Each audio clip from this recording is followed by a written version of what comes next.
Welcome to another edition of the Basketball Teacher Podcast. Our mission is to bring you discussions on a wide array of topics in the coaching world to grow players on and off the court. You can connect with us on YouTube, Facebook, and Twitter, and also reach us directly through email at basketballteacherpodcast@gmail.com. Now, here's your host, Coach Mike Hernandez. Hello and welcome back. Thanks for listening wherever you are and on whatever platform you are listening to us on. Today's topic is going to be focusing on player health, their physical health to be exact. We know as coaches that our players are taking physical risks of all kinds when engaging in basketball, and unfortunately, injuries and issues related to their physical health, unfortunately, are going to be unavoidable. They're going to happen at some level one way or the other. But we also know as coaches that there are things that we can do to help prevent the frequency of injuries, as well as make sure that injured players are being rehabilitated and reintroduced to the sport the correct way. So to help bring some insight on this topic and help shed some light about how we can go about that rehabilitation and reintroduction, I'm very happy to be joined by a sports physical therapist as well as team physical therapist, Abby Gordon, who works both at Seattle Children's Hospital and under normal circumstances for the WNBA Seattle Storm. Abby, how are you? I'm great. Thanks for having me. Yeah, absolutely. I think this is so important of a topic that we make sure that we discuss, because we really focus a lot on our coaching and the things that we need to do and the X's and the O's and all those sort of things. But we need to make sure that our players are healthy and that they are physically ready to perform at the level that they need to, and that we're looking out for their health and safety. Absolutely. So let's go ahead and get started with your journey, in terms of what led you down the path of wanting to become a physical therapist. Where has that journey taken you? And I know I talked a little bit about it, but your roles and responsibilities right now. Sure, yeah. So I grew up in Connecticut, and I was very fortunate to grow up at the time when women's basketball was really taking off. I remember watching Rebecca Lobo and Jen Rosati and Nikisha Sales growing up and thinking that it was super cool that girls could play basketball, and there wasn't yet a WNBA at that time, but just being in a state that embraced women's sports was huge and certainly impactful. And so then when I went to high school, I decided to be the team manager for the girls basketball team and also was the manager for the boys lacrosse team. And then I went to UConn myself and was the manager for the women's basketball team there. We won a national championship. My freshman year of college was Diana Taurasi's senior year of college, and they had already won 2 in a row by the time I got there. And so that experience really shaped a lot of my goals in my future as far as wanting to be around athletics. I also worked with the women's soccer and softball teams in college for 1 or 2 seasons apiece, because basketball, just the way the seasons line up, is the majority of your school year, and it was my favorite. And then I jumped in with the Connecticut Sun WNBA team for 4 seasons. I was their travel coordinator and equipment manager. Right after college, I started with them the day after UConn lost in the Elite Eight my senior year, and I just went to training camp the next day. And then after 4 years, I ended up deciding that too many players were getting hurt, and was there anything I could do to potentially help prevent that or help them recover. And a few of my family members had some surgeries that I kind of was like, wow, this medical stuff is interesting to me. My undergrad degree was exercise physiology, and so it was already there a little bit. And so I went to UConn for PT school, and my thesis was on women's basketball injuries. And just as I was graduating, because my thesis was in the WNBA and the former Big East college basketball conference, I had reached out to all the WNBA teams that participated in my thesis and asked if anyone needed a PT, and the Storm had never had one. Later, I found out that most teams don't have PTs, although some are improving that now. And so their athletic trainer hired me to work in his PT clinic and work with the Storm. And then later on, I switched over to working at Seattle Children's while staying with the Storm. So it's been a really long journey, but basketball has really been in the forefront of the whole journey.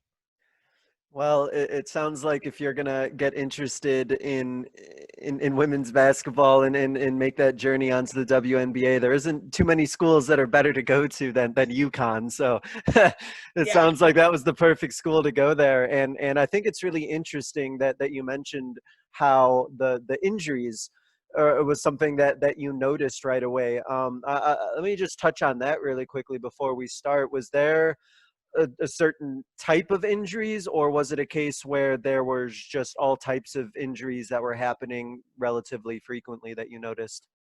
Well, for me in particular, and I've told this story at presentations at Seattle Children's and a few other places, my high school teammate, Brittany, tore her ACL when we were sophomores in high school. And I very clearly remember that happening. But then it happened again in college.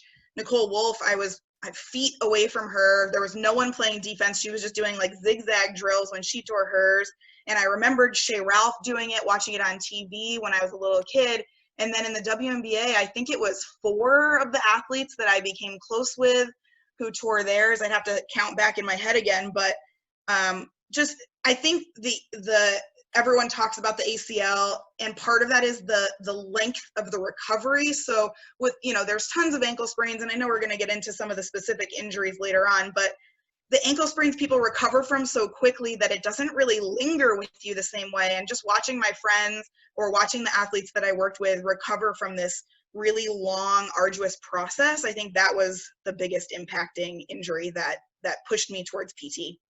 Right, and you mentioned about the zigzag drills. I know those non-contact ones, those are the ones that can be especially worrisome because there wasn't any necessarily contact to facilitate that injury. But yeah, ACLs definitely, and you spoke about ankles. I'm somebody who chronically sprained their ankles and probably never took care of them, and probably would have been better off if I had listened to advice from others. But I kind of live a cautionary tale about taking care of those. So yeah, well, I'm sure we'll get into it. Okay, Yeah. so especially at the high school level, but I mean, there's even talk about NBA, even and possibly WNBA as well. When we talk about load management and things like that, there's a lot of discussion among coaches that players in general are playing too many games, especially if they're on club teams as well as the school team. That the players are playing too much, and it seems that players are playing more now than they ever did. Do you think that that's increasing the chance of injury, and have there been an increase in certain types of injuries that you've personally noticed? I think this is a great question, and I think it really depends on a lot of different circumstances. So the key, which you already said, is load management. I think that's a big buzzword around right now. And I think what people often forget with load management is that doesn't allow you to separate the physical health from the mental health component, because it's all one body. So for me, when I look at an athlete and they tell me that they got injured and they're playing club as well as their high school team, but they're also in 3 AP classes, and maybe there's some stress at home or breakup with a significant other and they're not sleeping, I worry more about the collective load more than just, are you playing too many games? So I kind of look at the athlete as a jar of, and each stressor is marbles that you're putting into it. So if today you did a really good job with your nutrition and you did a really good job with your hydration and you got some rest instead of playing in 4 games over the weekend and then loading up and loading up and loading up and never recovering and overfilling your jar versus strength training once in a while, which will help you be more resilient, I think that's where the problem lies. So I'm not of the habit of telling athletes or families to stop playing a club team or stop playing on their school team. I'm more of the habit of saying you need to consider how much you're doing. And if you had 2 tests in school today, so you didn't sleep last night, is it going to kill you to take a day off from practice? Mm-hmm. And kind of like managing all of the stressors, because we know that the high school kids, especially the ones that are really good students, they're not sleeping enough. they're not hydrating enough, they're not eating well enough, and that definitely is impactful of how you recover game to game. Mm-hmm. Well, you touched on a really good point about the mental aspect, because we know that mental health is in many ways a great predictor of physical health. And so if there's, like you said about the analogy you said about the marbles, if there's all these mental factors that are coming into play that are just piling onto them, then chances are, like you mentioned, things like rest and things like recovery are probably not happening to the level that they need to. And I'm assuming, based on your answer, that one of the things that you've noticed as well is that typically those in need of maybe a lot of physical therapy, or who are having reoccurring injuries, are also probably not resting and recovering the right amount. Am I correct in thinking that way? Oftentimes, yeah, with the overuse injuries or the non-contact type injuries, I would say that's more common versus, a traumatic injury. You can't avoid all of these things. I think those are different circumstances, but for sure, I think that that's an important consideration. Yeah. Yeah. And I think that that's something to consider. In one of the episodes that we talked about strength training and things of that nature, and how sometimes there's players who just want to go and they want to keep like training, and they think that that's going to help them. And in the sense, I can imagine that with rehabilitation, it's the same way, that you can't force the timetable of rehabilitation. And just like with Right. strength training, you have to give that time to rest. You have to get that time to recover. And especially if it's an injury, you have to give your time body to repair, which is what rest is for usually. Yeah. I think there's a common misnomer or misunderstanding that if you want to get faster at running, all you should do is run. And it's unfortunate that that message has gotten out, because the reality is, if you get stronger, you can run faster, and it impacts your endurance differently also. So I think I've seen plenty of athletes who run all day long, and then on the court they can't land from jumping. So Right. yeah. That makes a lot of sense, right? So we're gonna get into this. Typically, we're going to focus on basketball here, but this is a broad issue, so it's no problem if other examples get brought up. Not a problem at all. We're focusing on keeping our players physically healthy, as well as prevention as much as possible of injuries. So, in your experience, what injuries are the most common and are the most reoccurring, and what preventative measures could have been taken to prevent these injuries from happening in most cases? Sure. Most common and most recurring are the ankle sprains and just general knee pain, where you didn't have necessarily an injury, or nothing is torn, you're just having knee pain. Those are the two that we see most often and most recurring. And for those, I would say strength training and balance training are the two biggest keys.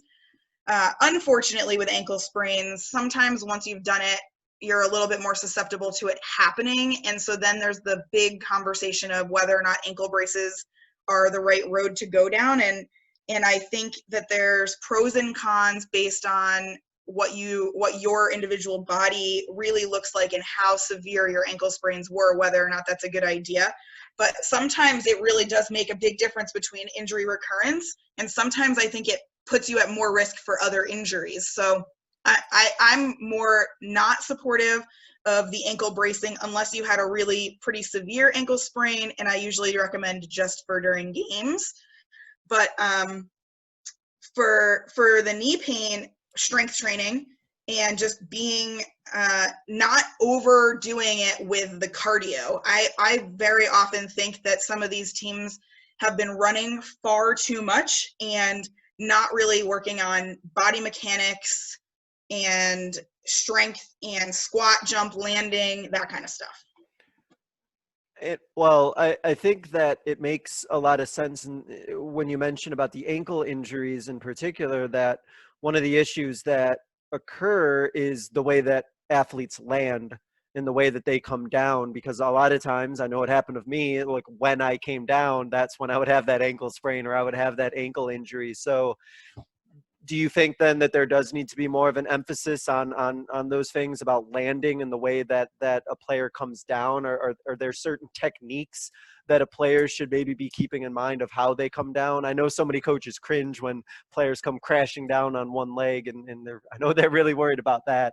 Yeah, I think that a lot of the ACL injury prevention programs, and obviously that's an ACL injury prevention program, but they're including bounding drills and single leg hops and single leg landings where you're landing with a little bit more of a bent knee position rather than like stiff leg landings. And again, that's for the ACL, but I think that contributes with the ankle to having good balance, because if your balance isn't really great, you tend not to be as loose. You tend to kind of stiffen up and land firmer and heavier and louder. So when I'm teaching people in the clinic how to land, or even with the team, it's soft landings when you jump onto a box or off of a box. It's soft landings when you come down from a rebound. And for sure, if I'm working with an athlete in the clinic, I'm fortunate that I have a basketball court in my clinic. So if I'm working with a basketball player at Seattle Children's and we're working on their ankle sprain getting back to basketball, I may focus their entire session on how they're landing after they take shots. And I don't think that makes them focus on it long term. I think it's just more of a training to get repetitions in and get the body moving in a different way than it's probably used to. Also, in high school, your female athletes are probably having their growth spurts. So they need to learn how to better control their bodies as they're growing, which is not easy to do. Sometimes, they don't have the control that sometimes I think the high school boys get a little bit sooner, just because I think their growth spurt happens a little earlier. Well, that's a great point, in that the way that a 5'5" freshman is going to land versus a 5'11" senior, there's going to be differences in the way that they come down. And so, yeah, that definitely makes a lot of sense. And I want to touch on what you talked about with this term balanced, because I can hear some players just say like, well, I can stand on 2 feet and I can stand on 1 foot, so like I'm balanced. What is balance to you in a basketball sense? Is it the way that they come down? Is it the way that their posture looks? How would you know if a player is balanced or imbalanced? I think there's a lot of ways you can look at balance. For sure, standing on 1 foot and closing your eyes and seeing if you fall over is the pretty simple way to do it. Or standing on 1 foot in your passing lines and passing to each other, varying between bounce passes and chest passes and out of the center of your body space, and having to reach while being on 1 foot and doing it both ways, and just working on that control on one leg. But the other thing too is we in the clinic have been doing more in like a half kneeling position. So that would be where 1 foot, it's almost like a lunge, but your knee is on the ground. Okay. And having an athlete stay tall and doing different movements with their arms to see if they're able to just stabilize through their hips, because that's balance without even looking at your ankle and your knee. And so we're doing drills that way for athletes with hip or back pain, athletes who need a little bit more targeted core conditioning. The core is one of those controversial topics in sports medicine of what is it and how do you train it and should you train it specifically. And so I think that people should be doing more things like bear crawls, where they're kind of on their hands and knees and taking some of the motion in different positions, which is weird to do on a basketball court because it's hard. Well, as a follow-up question to that, one of the things I was going to ask you is, at a coaching level, what are some things that coaches can do to help prevent these? And so what it sounds like is coaches should maybe consider the way that they're doing some of these drills as a way to not only maybe improve things like flexibility and balance, but also kind of a way to like spot check whether or not their players are even balanced or flexible in the correct ways. Yeah, for the high school level, I think the best thing that a high school coach can do is find a reputable injury prevention program and use it as your warm-up every single day with your team. A program that is going to include a little bit of squatting, a little bit of lunging, probably some bounding and some balance and some single leg deadlifts. There's several programs that are available, and I think a lot of coaches kind of steer away from them because they recognize that it probably is going to take 20 minutes every single day. But are layup lines really that much better? I don't think so. And I don't know that just running up and down the court, other than getting your body warm, makes you move that much better. That if you chose to have your athletes do, jog up and down one time and do some backpedaling and then do 25 squats where you're really working on your form, and then maybe doing some passing drills while you're balancing, I think it's going to have larger carryover versus some of the more traditional circle stretching where the athletes are kind of reaching for their toes and chatting about homework, so. Yeah. Well, that's a great point about the program, or having a program like that, because as coaches, we aren't necessarily qualified to know exactly what it should look like. And so having a guide like that where, okay, they should be doing this, and then this is what it should look like when they're stretching or going through their warm-up routine, sounds logical and sounds like it would make sense. And so with that, if a coach does adhere to doing that and they're going through this routine, if they notice that players are imbalanced, or they seem really inflexible, I can imagine that some coaches are going to just say, well, like, that is what it is. We're just going to have to go through and do what we normally do anyway. And then hopefully that player kind of figures it out as we go through this routine. But is there something that a coach should notice right away, where, like, if a player is demonstrating like certain amounts of inflexibility or inability to do certain things, that has to be like immediately corrected before they go forward? What's your take on that? I think my take is that we have awesome communities around us, and anytime a high school reaches out and says, hey, do you have a physical therapist who would come and look at my team moving, we are often happy to come and check it out. So if there's a strength and conditioning coach that's well trained in your area, or if your high school has an athletic trainer, or if there's a parent who's a PT from one of your athletes who can come in and sit, you don't need to take tons of time to assess for risk of injury. I think that everyone has some risk factors, and we're never going to be able to get rid of all of them. But if I took a look at your whole team and I said, those 3 athletes look like they would really benefit from working on their squat pattern just based on how they rebound, and the other 3 would look better if they worked on a different on their lunging because of just the way that they move when they cut side to side, and then I just give you 2 or 3 things to incorporate in your practice to help everyone, I'd rather spend an hour with a team outside the clinic than hours and hours rehabbing 2 of your athletes. Well, yeah, the idea about prevention versus a cure, and taking those preventative measures is definitely something that you invest a little bit more time in the front, but then you'll get that time back when these certain injuries hopefully don't happen, or at least don't happen as frequently, right? Sure, that's the goal. That is the goal. And so one of the things that you mentioned, which I thought was interesting, is you brought up the example of knee pain. And so that made me think about players themselves being to kind of diagnose and being able to advocate for themselves. And so I know there's not a perfect formula, but is there a way for a player to be able to kind of identify to themselves that this is discomfort and this is maybe like pain, versus this is something that's like an injury and this is something that needs to be like checked out and looked at? Sure. I think first and foremost, if you're having pain when you're sitting or just standing or even just walking, there's a reason why that's happening, and you probably shouldn't be running. And it fascinates me how many athletes will come in and they'll say, I'm playing basketball every day, but it really hurts to go up and down the stairs.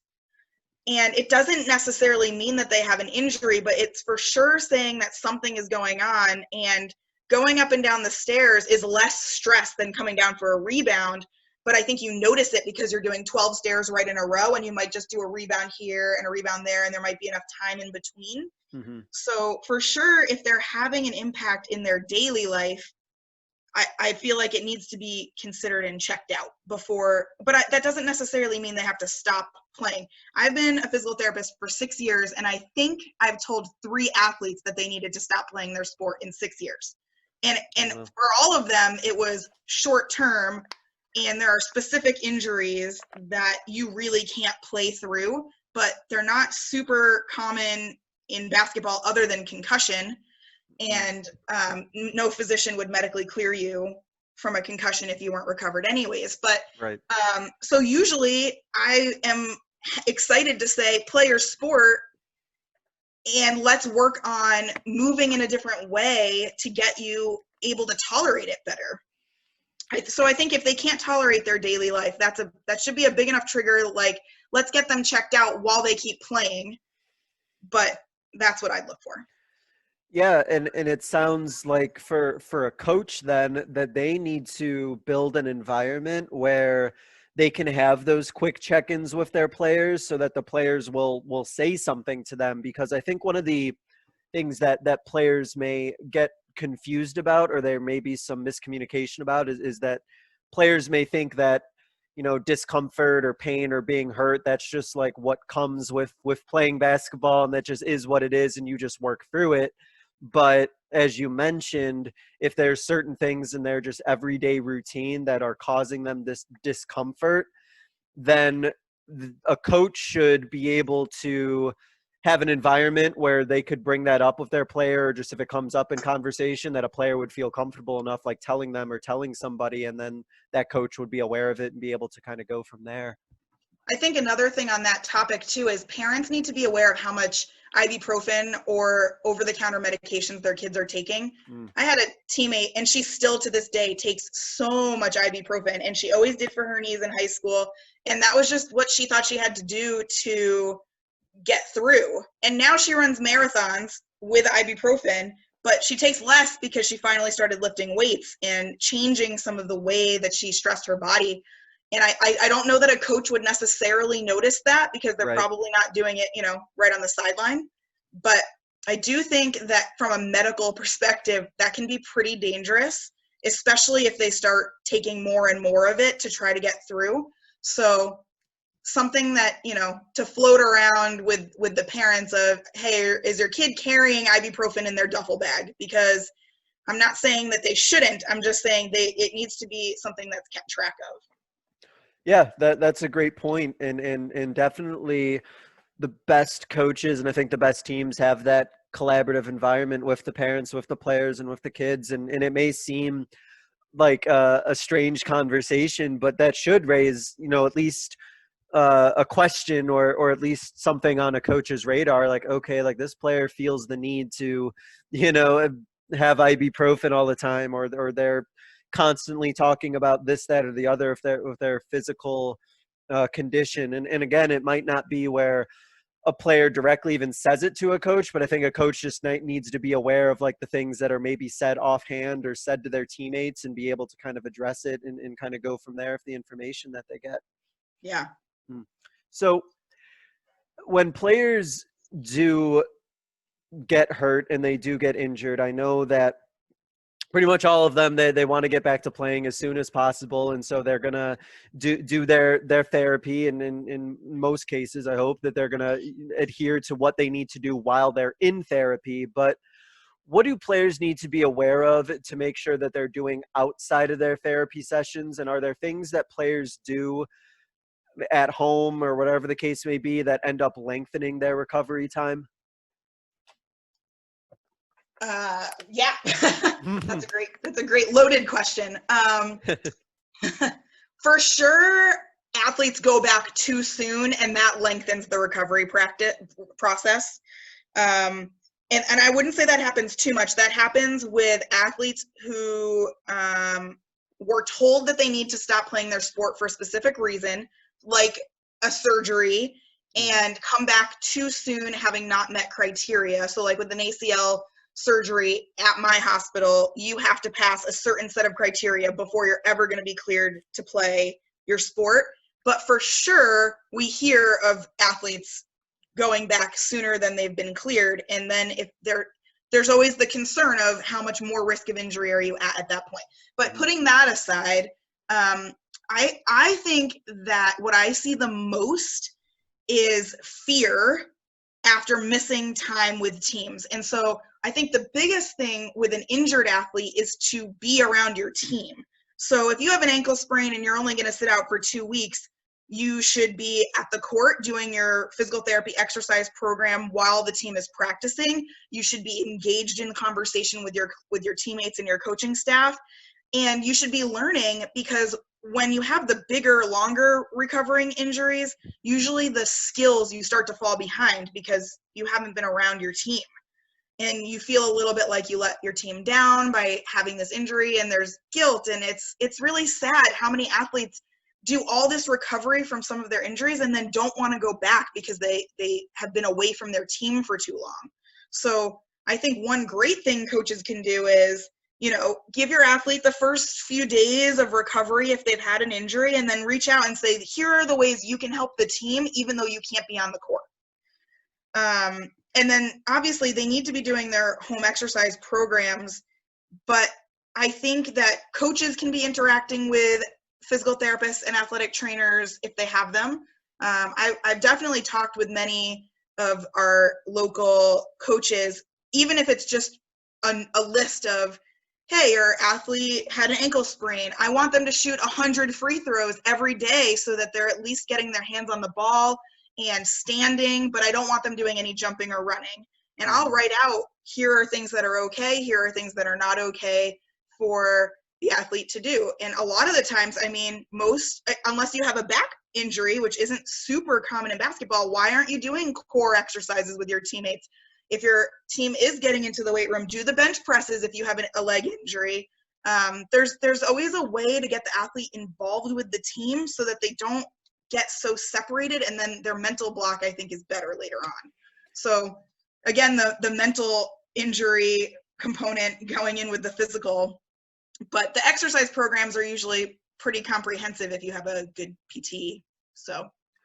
Well, you bring up a really good point for coaches to consider and keep in mind, is that when a player gets injured, and if it is for a few weeks or longer, it is possible for coaches to kind of fall in the trap of almost abandoning that player, and that player feeling abandoned and forgotten about, and that they are going to need to still be around their team and going to need to be around their teammates. Because I think as coaches, one of the things that we might fall in the trap of doing is, we have a player that's hurt and then they get better and they're rehabilitated, and then mentally they're just ready to go and they're ready to play again. But like you said, if they've been isolated and if they've been away from their team, you kind of touched on it about, like, there's this kind of like level of insecurity and this level of like feeling like they might not belong on that team like they once did before. Yeah, you're missing out on all the inside jokes. There's a little bit of a loss of identity. It's interesting, with the coronavirus pandemic, I didn't treat a patient in the clinic for almost 3 months. And I started to feel that loss of physical therapist identity of like, wow, I really miss being with the patients. I really miss my day-to-day routine. I can't imagine if this was me as an athlete missing my sport for however long. And I think it actually was an important thing for me to experience, to just connect to athletes who are going through this, because I do see that a lot. Yeah, and that players need to feel like they're being supported, and they feel that they're being encouraged, and that their team and that their coach is still there for them. Because, and I'll have you speak to it, I can imagine that one of the common feelings that you get often when physical therapy is taking place is there's a lot of frustration, and then there's a lot of stress. And I feel like part of your job too is kind of working through that emotion and working through that mentality, because I think for players to rehabilitate the way that they need to, that their mind has to be in the right spot as well. For sure. There's fear, which is an interesting thing to combat, that I never expected I would be working with athletes' fear, because so often athletes seem fearless, but the fear of re-injury, the fear of having to, find your spot or be a few spots further back in a lineup than you were before. It's a real thing. And it's interesting. I recently spent a couple of days with a Division I college football team, and I was asking them what their process was to return an athlete after an ACL injury. And they told me that they did this series of tests very similar to the ones I do. And then they ask the athlete, are you ready to play? And if the athlete isn't convincingly, I'm ready to play 100%, they don't let them play. The athlete needs to be ready. They need to own it. They need to say it. They need to feel that emotion. And I don't know how they judge that because it's a little bit subjective, but, I thought that was an interesting thing that, for sure I've asked athletes in my clinic, hey, if soccer practice was tomorrow, would you go? If they're not ready, then we need to do something different in the clinic to get them ready. They might need to do some mental imagery of picturing what it would be like for them to practice, or go to practice and watch and then, picture in their head themselves doing some of these drills on their own to try to get those mental repetitions in until they're really ready to own it.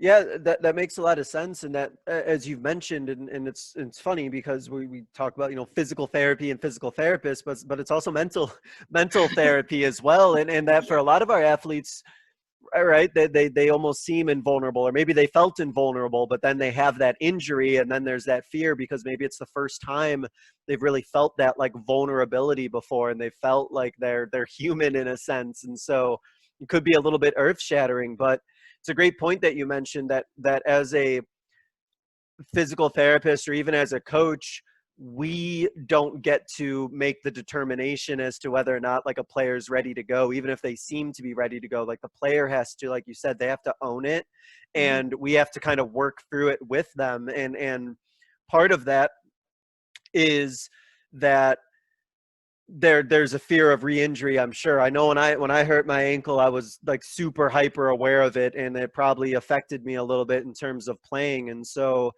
is that something that's common that you have to work through, where players are too worried about their previous injury, and that you have to kind of rehabilitate them that way so that they're not completely focusing on that injury that they used to have? Yeah, sometimes I find myself just breaking down the sport. One that I did this week is I have a softball player. She's an outfielder, and she really wanted to play in a tournament, but she hadn't practiced at all. The only thing she had done was thrown a ball with her dad in the backyard, and she was afraid to do any of the drills. And I said, okay, well, tomorrow I want you to go, and I want you to only do throwing drills with your teammates, and then I want you to hit but not run the bases. And she's like, what do you mean? And I was like, those are the only things you're allowed to do. And so I took out some of the uncertainty for her. And I said, these are the only activities you're allowed to do, and you're going to do them every day this week. And when I see you next week, we'll see how it goes. And she comes back in and she's like, yeah, I hit. It was great. I couldn't believe that I could hit. And she got injured hitting, but she didn't want to field. She was too afraid to run in the outfield and try to catch a pop fly. Hitting, you're pretty stationary. So it was fun to break down her sport and then have her come back in a week and say, I did 25% of practice. Well, now you need to run the bases when you go, and I want you to just catch the pop flies, but have them hit them right to you. Like, see if your coach will modify practice just for you with your teammates. It's not going to hurt anyone else to bring up your teammate. So with basketball, for sure I've done, okay, you're only doing drills where you're on offense, we're doing ball handling, you're doing free throw shooting, you're doing 3-point shooting, but you're not doing any offense versus defense. And sometimes that's all it takes is them to just get into a few drills and feel the ball again and remember, their body remembers what they used to do. So, sometimes it's just remove some of the pieces that are a little bit more uncertain, and offense versus defense for sure has that other people that you have to react to versus zigzag dribbling drills, which are pretty set lines. Yeah. And to bring up a previous point that you mentioned about how these players, depending on the length of their injury, have potentially been away from the court and been away from playing. And there's probably going to be a level of insecurity for them to feel like they have to be right at 100% where everybody else was at if they've already been gone for a few weeks. So it sounds like letting them be successful at certain things and kind of build up to potentially getting to do everything that they used to, kind of allows them to see success and allows them to see progress and have those kind of small victories along the way.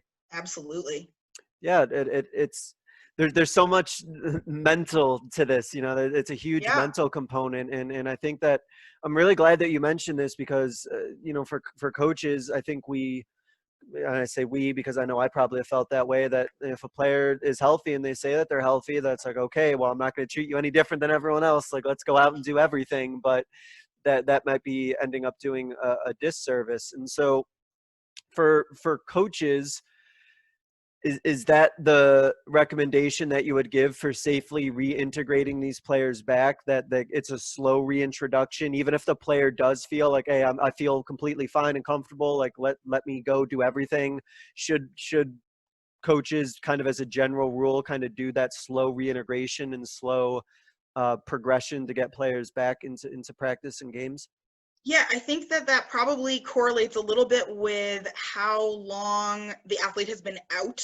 But for sure, for some of those longer injuries, I think that's necessary. And I think that usually that should happen with the medical team in collaboration. But yeah, and I think that it's something where if the athlete is told they can come back and play, and you put them on the court and you feel like it just doesn't look good, try to create opportunities for success and tell them, we're going to wean you back in. Why don't you do all the warm-up drills? Usually I have athletes doing warm-up drills with their teams months before with ACLs, and like they may never do anything else but warm up with the team and then sit on the sidelines. But warm up today and watch all the drills, and then tomorrow we'll put you in half the drills so that they get their feet wet. And for sure, if you go 0 to 100, you're risking other injuries anyways. So the progression makes sense, especially if they've been out kind of a while. Yeah. If it's only been a week or two, it might not be that big of a deal. Right. But yeah, especially if it's those longer term injuries, that slow reintegration, because yeah, we don't want to put them in a position mentally where they're going to be not successful, and then physically we want to make sure that we're going about it the right way as well. And yeah, well, and the other go part ahead. is that with rehab from a lot of the injuries, of course I want to get a cardiovascular workout in, but I can't spend my whole session trying to get your endurance back up. So if you've missed a month of running on the court, you're not going to have the endurance that you had a month ago. Your strength could hopefully be better, but you're going to be pretty fatigued. You're probably going to be a little bit slower. That I think that has to be really impactful for you to get back on the court, and only to feel like you're really slow. So the progression would help with getting that cardio fitness back. I think as coaches, we owe it to make sure that we're creating environments where it's not so competitive, especially maybe at the high school level, to where players feel like they need to get out on the court as soon as possible because they're going to lose their playing time, or they're going to lose their spot. And so I think coaches just kind of have to be aware of that and create an environment to where the players are supportive of each other, and that if a player is hurt, they're still around the team and they're supporting and they're encouraging maybe that player who's getting more time because they're hurt. Agree. Absolutely. Yeah. And so I know that we talked a bit about, ankles, and we talked about knees, and we talked about those injuries because they're really common, but I also know that concussions are still things that you still see and you still deal with to some extent. And so are there particular precautions that coaches need to be aware about with concussions, specifically as it relates to basketball? Is it different with concussions in basketball than it might be with other sports in terms of the recovery and in terms of what players are going to need to be able to do to recover from one? I don't think it's different from basketball to other sports. It's a brain injury no matter how it's experienced. I think the key consideration really is that if the athlete is diagnosed with a concussion and they have any symptoms at all, they should not be playing. If the athlete cannot make it through a full day in school because it is too draining, they for sure should not be on the basketball court. there's a lot of research on what happens if you sustain a second concussion while your first one is still active. And that's when I see you in the clinic for months, because it is terrible. And I'm not one to try to induce fear in people, but letting a concussion recover all the way and going through the proper medical management of a concussion really does matter. And I don't know that I feel that way about any other injury, because it's your brain. So, you know, for all of the ACL athletes that I've seen and I've worked with for months, it is hard work, and it is sometimes painful, and it is sometimes really, really not great for the athlete and for their family. But the concussion, when it's dragged out, is so much worse. So I'm glad they're so rare, but I mean, the mechanism of injury is a little different. Like in baseball, you've got a projectile flying towards your head at 90 miles an hour, and that's not happening in basketball. I mean, we had one with the Storm 2 seasons ago. She hit her head on the court, and it was not great, but because we followed the protocol, you're back on the court in the appropriate amount of time. And I think it's the biggest problem with the concussion that a lot of people don't know is there's nothing on an image that tells you you have a concussion. Right. The imaging that is done, a CT scan or whatever they do, is to make sure you're not bleeding internally. But a concussion, your brain looks normal. You just are not presenting normally. You're going to have headaches or dizziness or, you know, difficulty with light, difficulty with sound, difficulty reading, all of these things. So it's based on clinical presentation, which is really hard for a lot of people to understand, because you look normal. You don't have bruises or scars or anything like that. Your imaging looks normal, but you are not normal. It's a chemical change. And for sure, we have pretty good ways of getting people back from them, but they definitely they should be taken much more seriously than they are, I think. Yeah, and what happens in games, and I've seen it too in coaching and in various experience of games that I've watched, is a player will go down and they'll, you know, smack the back of their head against the floor, and then from there they're taken off, and then there's something that happens, some sort of examination or evaluation. But for me personally, and maybe I'm just overcautious, I have a real concern if a player like hits the back of their head. I personally have a concern with ever like putting them out for the rest of that game. Is it really just like a case by case basis, or is there like a certain general thought that should happen that if you see a player whose back of the head smacks the floor, that coaches might want to generally follow? The interesting thing about concussion is that there's state laws that regulate it in every state, I think. For sure in the state of Washington, which is obviously where I am, if you get injured, and I don't know if it's specific to football or all sports, but your athletic trainer assesses you, and if you are considered to have a concussion, you are not allowed to return to play that game. And they need to monitor your symptoms and determine whether or not you need to get evaluated by a physician. I personally think that with a high school athlete who really, what are you risking by saying sit on the bench? Because the onset of symptoms is often delayed. So, you know, you hit your head on the floor, your head is going to hurt no matter, you know, unless you didn't hit it that hard. It's going to hurt, and that's normal. It should hurt. But you may not have the headache. You may not realize you have amnesia for several hours. You may not start throwing up for hours. So I'm of the inclination of, if it looks like you could have had a concussion, sit. Yeah. And you're going to have to, in some cases, because I've had to do it, you know, deal with a player who might get a little frustrated at you, but I think they'll understand. Like, well, the in the long parent run, should understand, even if the athlete doesn't. You know, people don't consider concussions as brain injuries often enough because they're not using those words, but it is a mild traumatic brain injury. So, you know, if you were in a car accident and the airbag went off and hit you in the face, you would get assessed medically. So this is probably the same amount of impact of you hitting your head on the floor. Obviously, I can't measure that, but I think it's too serious, and I think that there's not enough on the line. You're not talking about whether or not this athlete is going to get a college scholarship from sitting for one game, or like the negative consequences of having a repeat injury are really, they're so much worse than just missing half of the game.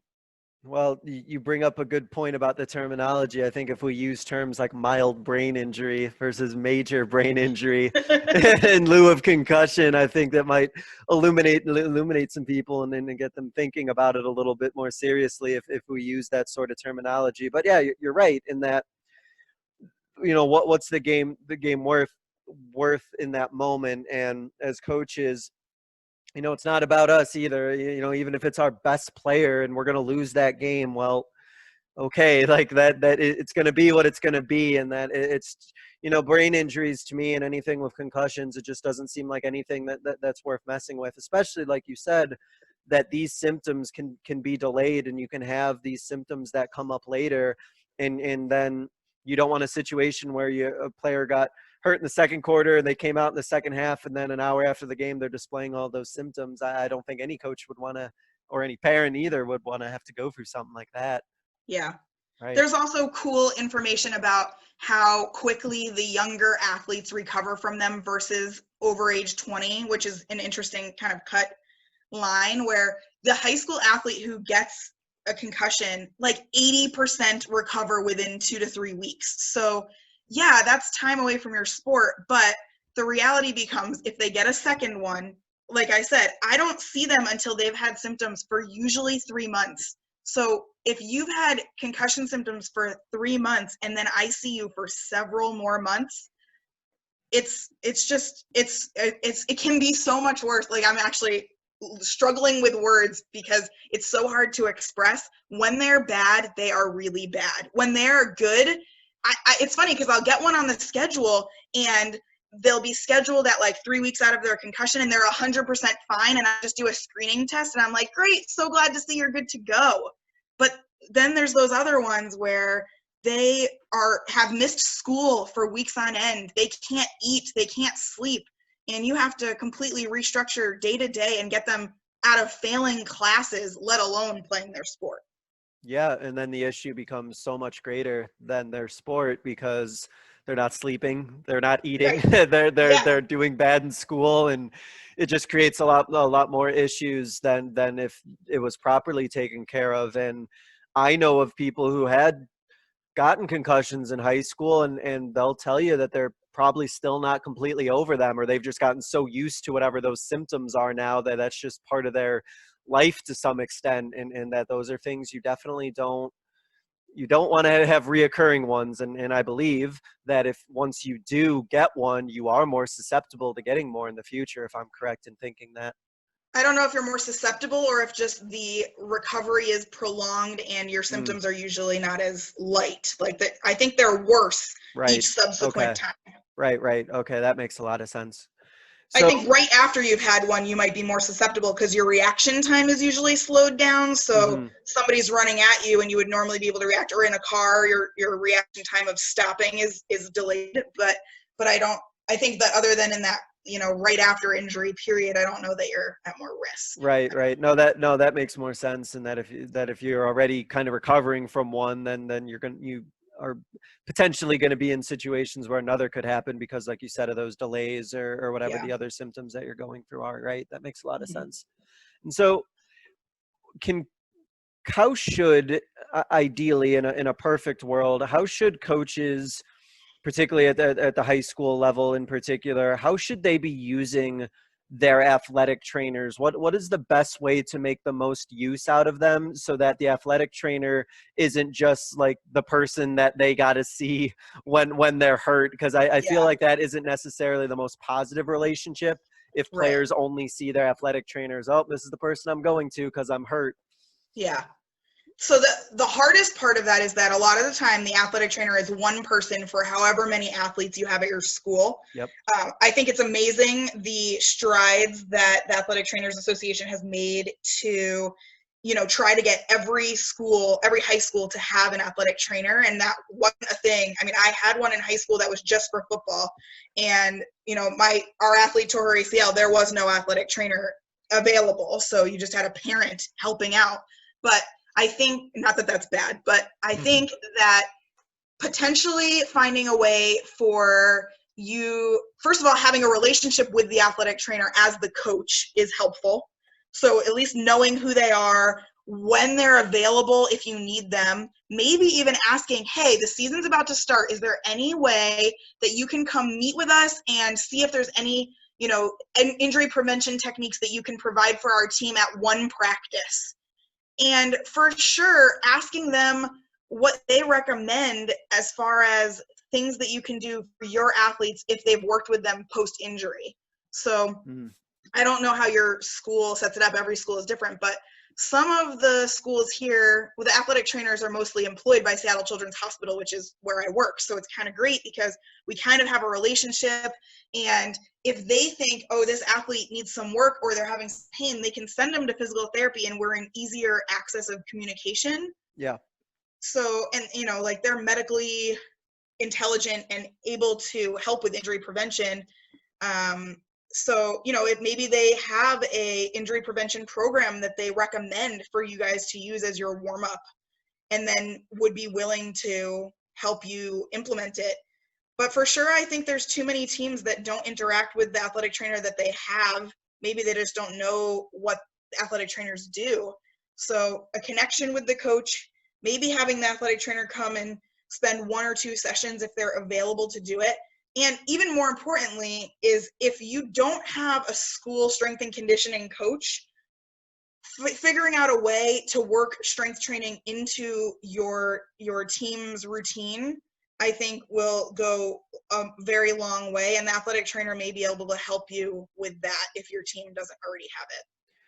Yeah, that's all great, and it kind of goes back to the prevention part again, where even having that athletic trainer be there to kind of talk about different things that players can do to potentially avoid injury or lessen the severity of injury. I know our athletic trainer, I've talked to her quite often, and she says, I don't want to be rehabbing a bunch of people. I don't particularly necessarily enjoy when people are getting hurt and then I have to rehab them. I'd much rather be supporting them on the court or on the field. And I think that there might be a misconception that some coaches might have, that an athletic trainer, like all they do is rehab and they don't have any sort of like knowledge base at anything else. But I think that there's a wealth of knowledge that a good athletic trainer has that should be tapped into, because I think for any athletic trainer, but besides the rehabilitation part, it's just as much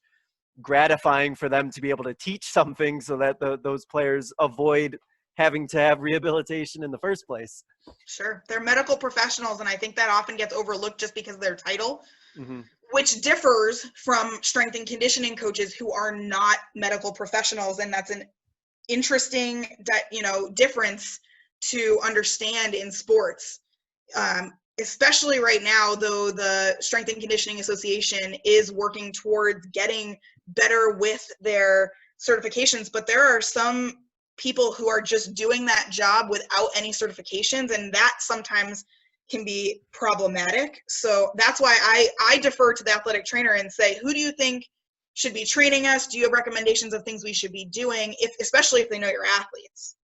Yeah, that's a really good point that you bring up about, like, is this person I'm talking to, are they qualified? Like, what are their qualifications? Like, you would trust somebody who is qualified, went to school for that, understands the medical terminology and the medical practices that are involved. And I think that it's important for us as coaches to, in a sense, kind of release that control and realize that we don't have all the answers to all of these things. And we sometimes see it as like, oh, it's our program, so we control every single aspect of it. But using the resources that you have around there, whether it's a strength and conditioning coach, an athletic trainer, mental health professionals that you have, like, all of those people are just going to make the athlete have a better experience and have a more enjoyable time. Yeah. So To wrap up, as part of our conclusion here, do you have any sort of, whether it's a helpful exercise or just a helpful tip in general that you would recommend for players, or recommend like coaches perhaps looking into to be using with their players? Uh, a specific exercise is really hard to do, but I would say more strength, less cardio. If you feel like you're spending half of your practice just running up and down the court and you're not doing any sort of, resistance bands or squatting or deadlifting, I think that your athletes could benefit from that much more. Okay, so let me just touch on that really quickly so we can clear up a misconception, because I'm glad that you mentioned this, is that strength training isn't just dumbbells and barbells and bench presses and hitting the weight room. And so when you mention about strength training, you're referring to those things about bands and body weight exercise and other things Sure. that can build up strength. Wall sits. Yeah. Every athlete loves to hate them and hates to love them. Planks. There are so many different exercises you can do with no equipment. Even just, if you're in a lunge position and you're just holding it for 30 seconds, it can get hard for many of these young athletes. But I also would love to see more high school girls teams getting into weight rooms, as long as they have a qualified person supervising them doing it. Right. Yeah, no, that makes a lot of sense. And maybe there's a misconception or like a stereotype that exists about putting girls in the weight room, and they don't think that it's worthwhile. But it seems to me that's probably not at all the truth, and that girls can benefit from being in the weight room and from getting stronger and doing those exercises there For too as sure. well. Yeah. Yeah. And I think that a common misconception in sports medicine is to that light weights are enough. I think we are grossly underloading our athletes. If you want to be an athlete and you're jumping up and down, you're putting 6 to 8 times your body weight through your legs every time you land. So you need to lift heavy when you strength train, or you're not going to get that much load. Yeah. No, there's a good point that you bring up about the science involved, about how much pressure, how much of a load, and how much that we're carrying on ourselves when we come down or we do these certain movements, and that to lessen the burden maybe on some of the joints and some of these other things with the exercises and the training that we do, because it is a lot of pressure. Like you said, it is a lot of force that we're putting on certain parts of our body when we do these things in basketball. And I think we do, like you said, we owe it to our players, and especially our girls, to kind of push them and make them see the value in strength training. And that I do think that we do kind of shy away from it too much for whatever misconceptions that we may have, or girls may have about, getting bigger, stronger, and things like that. But it does seem kind of silly, and it seems like they could benefit from getting stronger. Right. I will say one of the interesting things I've experienced working with the Storm, the strength coach and I together will do physical exams on the athletes when they come in. They do a separate one with the physician who does their whole medical examination, which is very important. But we do movement screens and strength assessments, and you can very easily tell who did or did not lift weights with their college teams. And the fact that there are still college teams who aren't really getting on board with regular weightlifting is a little bit shocking at this point. But we have to teach them how to move at this level, and then other ones come in and they move so differently. And it's called training age. It's how much time you've spent weightlifting is your training age. So most of the kids when they get to college have very little training age. And then when they get to the pros, they should have a 4-year training age, but sometimes either, they had injuries, and then when they did their rehab program, they didn't prioritize that, which is different than what we would do. So it's interesting, because I think that even if your athletes are getting into a weight room for 30 minutes once or twice a week as part of your training, you're going to see such impact on how they move. Mm-hmm. Yeah. That's really interesting that you noticed that with the training age and everything. Like it seems almost unbelievable, but I guess it does make sense in that, there is sometimes not a value placed in using things like the weight room and things like that. And as a coach, and I know a lot of the coaches who listen to this, they talk about wanting to, develop people through basketball and develop, healthy people and great people mentally and emotionally. I think maybe exposing people to the weight room, especially girls, that might ignite something in them, and they might not play basketball after high school, but they may have really liked lifting weights if you exposed it to them, and that might be something that they keep doing into their adult life. And so, yeah, it doesn't seem like there should be any reason to shy away from doing that. Yeah. So to wrap up, what I give every single guest is the opportunity to call what I call the 60-second soapbox, where you can get out any final thought, final idea, closing message that you want our listeners to hear. So I'm going to give you the floor, and it is yours. I'm glad you gave me this in advance, because I had 3 thoughts. The All right. first is that physical therapy can be for recovery from an injury or injury prevention, but either way, it's the same as performance enhancement.